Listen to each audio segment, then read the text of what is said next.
stage is also a producer of this show. She is so great. Please put your hands together for Alexa J.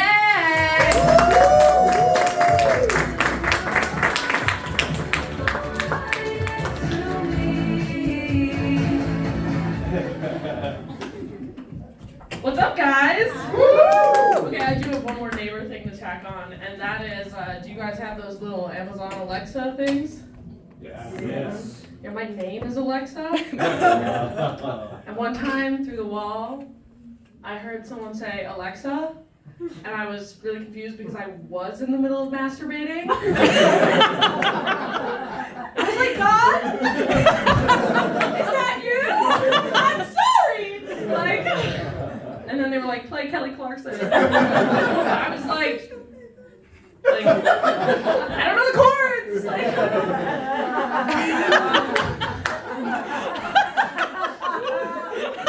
We all need to move to the woods. The walls are too thin. They're too thin. I don't like it. I don't like it at all. Oh man. Is anyone in here coordination challenged? Is anyone here like really clumsy? Oh, you guys, what? You can walk in a straight line? You don't drop and break glassware every day? You don't bang your hip on the side of every coffee table you walk by? Good for you! My life is a prison. Because I have no awareness of my body and space. I am constantly hurting the people and things I love the most. It's horrible. I am so clumsy. I've had 3 concussions. My doctor was like, Champ, it's time to retire from the sport. I was like, the sport is walking. I don't know what we're gonna do. Could you prescribe me one of those like Cirque du Soleil safety nets? Because I'm just gonna keep falling over. I don't know what I'm gonna do. I need a spotter for life. I one time went over to see a friend and I was bruised up from one of my recent scuffles with gravity. And she was like, oh my God, Alexa, you need to get this together. Because honestly, if I didn't know you better, like if I didn't know you, I would be worried you were in like a domestic violence situation. But luckily I know you're totally alone, so it's fine. She said that to me. That's the weirdest way to roast someone for being single. This bitch is like happily in a committed relationship, like stirring her little iced coffee and just like, oh, poor Alexa. She doesn't even have anyone to hit her. I was like, bitch, I will have you know, I am single by choice. I love my independence. And there are plenty of men out there who would love to hit me. They don't want to date me. They love to take a swing, you know? I'm a loud broad. They're just like, wow, that's a punchable face. We would love to get her to stop talking. That would be great. I'm just kidding. No one is hitting me. We're all fine. Drinking, love that. I love that you guys came stocked up with 2 drinks for the show. That's something I would do. I do have to be careful about drinking though because I'm a pretty like confident person. I don't know if you picked up on the energy. I'm like, I listen to Lizzo and like, I'm pretty confident, but when I drink, too confident. It's out of control. Some people have a couple drinks and they get sad and text their ex. I have a couple drinks, get confident, and text a realtor. Then I'm ready to start shopping for property. Drunk financial confidence. Okay, you like dish out $50 on tequila shots for a bunch of people you met 30 minutes ago, and then you're like, you know what? I'm ready for a mortgage. I think my affairs are in order. Oh yeah, top shelf, of course. Patron, what? And then you're in debt the next day. It's like... But I also have this thing where I'm very principled, and if I make plans drunk, I keep them. No matter how ridiculous they are. Like if we are out at 3 a.m., but I say that tomorrow I am going to brunch with Amanda, it's in the calendar. It's in the calendar as Grunch with Lambda. It's in there. It's in the calendar, and I'm gonna roll up at Yoke or whatever, hungover. I'm gonna be there. I'm gonna be there at brunch. So anyway, I had to meet with this realtor, even though I was like, this was a terrible idea. I was like, what was in that drink last night that made me forget about interest rates? What made me forget about home prices? Like, wow, that was good tequila. But I went and I met with a realtor and I toured some properties and I was like, whatever, it's just for fun. You know, it's like kind of fun just like walking through places and like picturing your life there. You know, it's like, you're like, this is the kitchen. That's where I would cook. I can't cook. This is the living room. That's where I would live. And it's like, I don't know, it's weirdly exciting. It's like Pinterest in real life. Like, you're just like, and I get into maximalism or something, or I don't know. I would learn about interior design. It's so exciting. Until the soul-crushing reality of what a mortgage means and what these prices are. This guy's nodding. You have a mortgage? We got rid of our mortgage a few years ago. Got like paid it off, got rid of it, or like declared bankruptcy? You paid it off. Yes. Oh my God. That is so cute. I'm never gonna know what that feels like. Holy shit. Yeah, no, because when I realized that, I was like, they're like, yeah, you know, you're looking at like a 30-year mortgage. I was like, 30 years? So I would be, oh my God.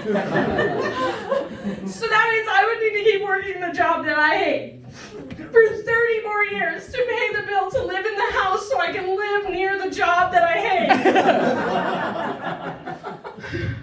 And then it just like, oh, it really hits you all of a sudden in the middle of like touring a place. You're like walking around and you're like, I'm like touring a really cute little condo. And I'm like, oh my God, this is so cute. Oh my God, this is checking all my boxes. Like, I think this could be the one. Like, yeah, I think I could really see myself killing myself here. Under the crushing weight of debt that I will pass on to my family. The granite countertops! That'll be perfect for the notes.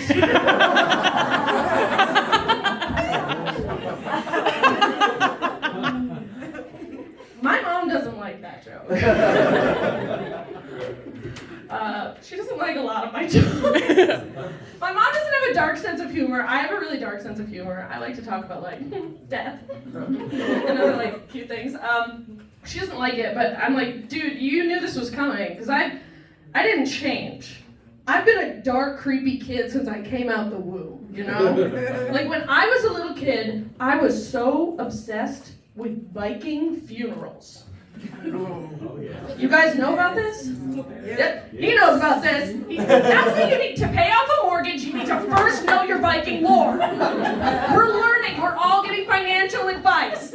Okay, so I'm going to fill you in on the Viking funeral. So what they do is their warriors die, and they put them on a ship, and they set that ship on fire, dope, and push it out to sea, dope. That's metal. Come on.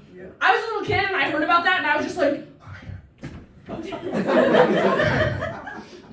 that is so much cooler than Grandpa's funeral. That's what I want.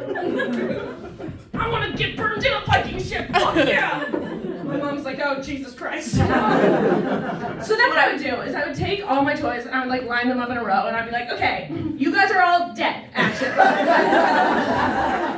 Stuffed animals, you know, it was like bunny and puppy and this baby doll I had that I called Chicken Head, don't know why, anyway. And I would take like Chicken Head and bunny and I would one by one put them in this little carriage, pretend it was a Viking ship, be like, fire, bye!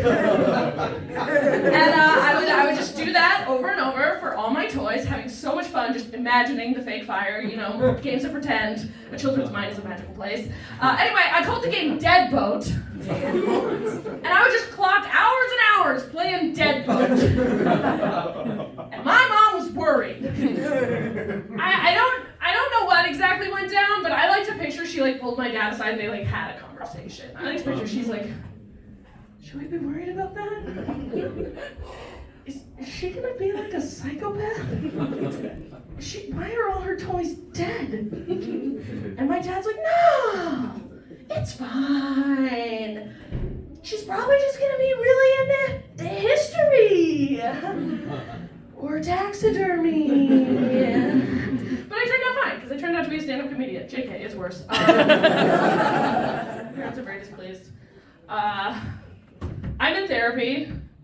Woo. Yay, woo. The sedated woo of a bunch of people on antidepressants. I am in therapy. I love therapy. I think it's really great. I've done it for a number of years. I don't know who I would be without therapy because before I went to therapy, I had absolutely no coping mechanisms.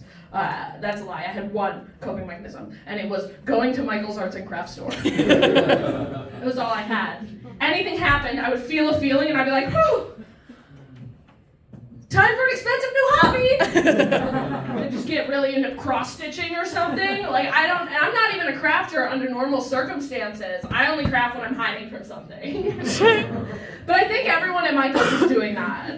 Because, like, if you've been in a craft store, have you been in a craft store? So we all know the vibe, you know, it's happy, but forced.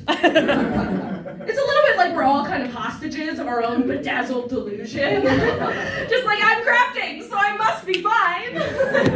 Only happy people craft. And then the collage just says, help me. People who craft are not well. But I went to therapy, which is great because it turns out much more cost-effective mental health care than scrapbooking supplies. Scrapbooking supplies are crazy expensive, and insurance will not cover it. I tried. I was on the phone with Blue Cross Blue Shield, like, this is my health care! And they were like, no, girl, those are stickers! Get it together! See a therapist! Seriously, I was one breakup away from Michael himself coming to bust my kneecap. Like craft debt.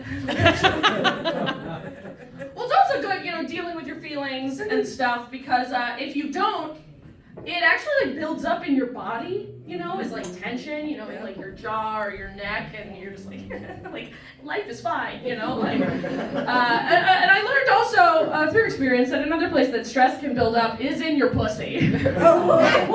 Yeah, this is now a women's health PSA. It's called pelvic floor dysfunction, and it's pussy TMJ. Right in the, it's clenched, it's real clenched, and it's not sexy tight, okay? I'm tired of people being like, oh my god, she crafts and she's tight, perfect woman. No, that is not the deal. It's too tight, it's too tight. It's so tight that like a man couldn't get in. Oh wow. And if he did get in, he's not getting out. He lives there now. It's like one of those Chinese finger traps, you know? I'm like, it only comes out if you say you love me! All right, you guys have been a lot of fun. Get over your house!